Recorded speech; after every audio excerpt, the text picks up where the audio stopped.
let's take a look at the graphs of quadratic equations. Remember those? The x squared equations? Well, here's one. With all due respect, sir, I believe this is going to be our finest hour. You're used to graphing lines. Let's put in some points and see what happens. If we put in 0, we'll get 0 squared, or 0. Let's graph that point. That's easy. Now let's put in the next easiest point, or number 1.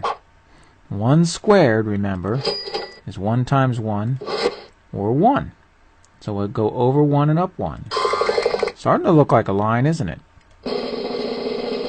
Now I'm going to throw something crazy at you. I'm going to put in negative 1.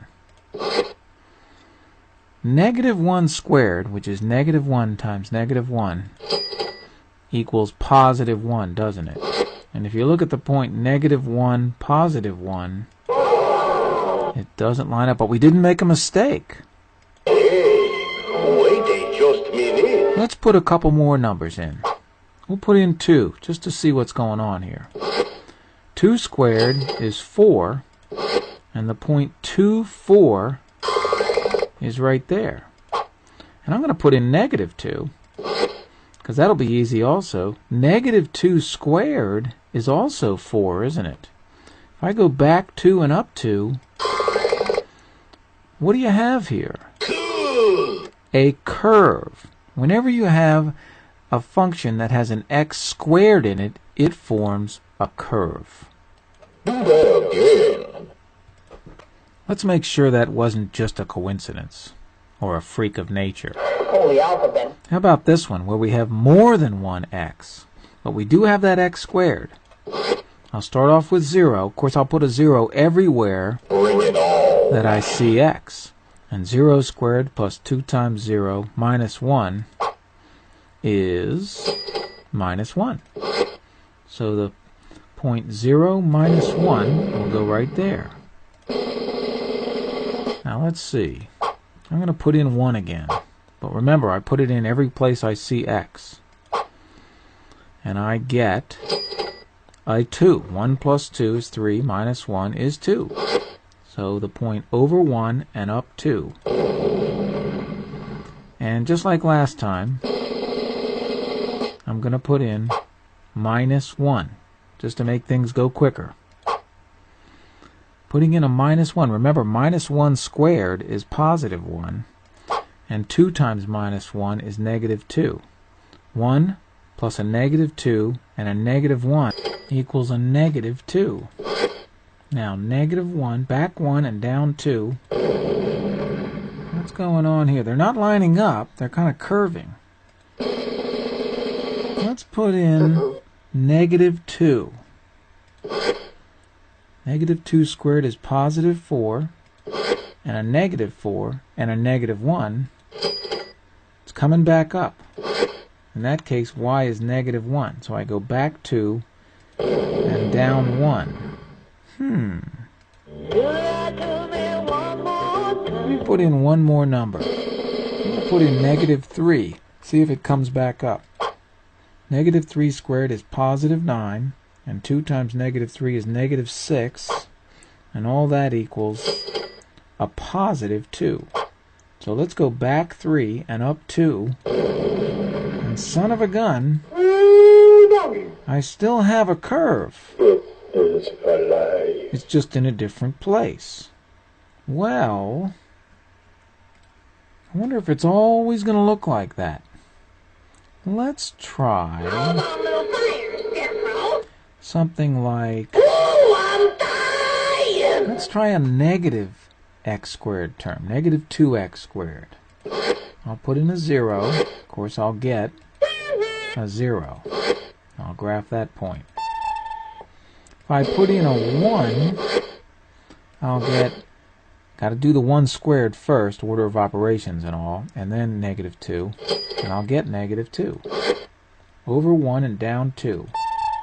Now I can't resist. Let me try that negative 1 again and see what happens. Negative 1 squared is positive 1, times negative 2, I get a negative 2, don't I?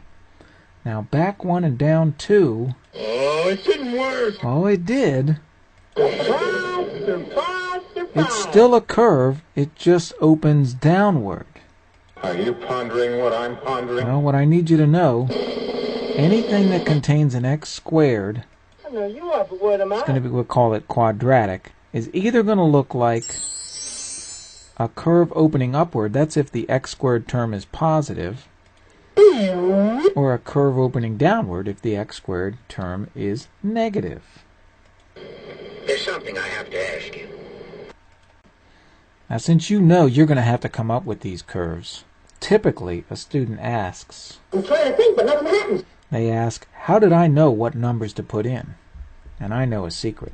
Houston, we have a problem. I mean, consider, what if I had put these 4 numbers in? How would I know where the curve was? Could be there, could be there, could be there, Ay, caramba! could even be there, couldn't it? Because it could open downward. So how do I know which numbers to put in? Perhaps I could be of some assistance. Well, this point, the middle point if you would, is called the vertex. No matter what curve you have, the middle point, the maximum or the minimum point, is called the vertex. Here's someone who can help you. And I can find that vertex if I consider that every quadratic equation, x squared function, is going to be of the form ax squared plus bx plus c. A number in front of x squared is the a number in front of x is the b, and the constant, the number sitting by itself, is the c. You know that the vertex will always be at negative b over 2a. In this case, the vertex will be at negative of 2 over 2 times 1. Or, let's see, negative 2 over 2 times 1, it'll always be at negative 1. Now that's the x. How do you know what the y will be? Well, put negative 1 into the formula, and it tells you what the y is. Oh, dear. That's too wonderful to be true. It is, because once you know where the vertex is, it's going to be very easy to pick the correct numbers to put in to graph that quadratic equation.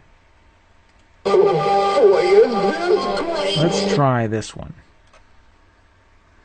In this case, the vertex is going to be at, of course, negative b over 2a. Now a is 3, b is negative 6, and c is 1. So the vertex will be at negative of negative 6 over 2 times positive 3. Now remember, the negative of a negative is a positive, so we've got 6 over 6. It's going to be at 1. So the number I'm going to put in Now what am I going to do? is going to be 1. You have chosen wisely. Watch. I put in a 1, and I'm going to get a negative 2. The point 1, negative 2 is not only on this graph, but I know it's the vertex. Hey, man, check it out. Okay? Now, I'm going to graph one point to the right, or put one point to the right of that number, which in this case will be 2. Putting in a 2, I'll get a 1, the point 2, 1. And I'm going to put, I put 1 point to the right. Now I'm going to put 1 point to the left. That's 0. I love 0. Putting in 0, I get a 1. The point 0, 1. Oh, this is looking good. I know it's a curve, and I already know where it is. Woohoo! Time to Papa. I just draw it. So once you find that vertex, do 1 point to the right and 1 point to the left, and you're there. Now I use my secret weapon. You can check my answer with your calculator. Here's the buttons you'll use. The y equals button. That's the X button. That's the graph button. And the clear button. Of course, the on button. If you turn your calculator on, hit Y equals, you might have to clear out something from previous class. So hit the clear button. And then type the equation we just did, x to the second, or x squared plus 3x minus 2. And then hit graph, and son of a gun, you'll see the picture. Now if you want to get rid of it, hit clear. Want to do another?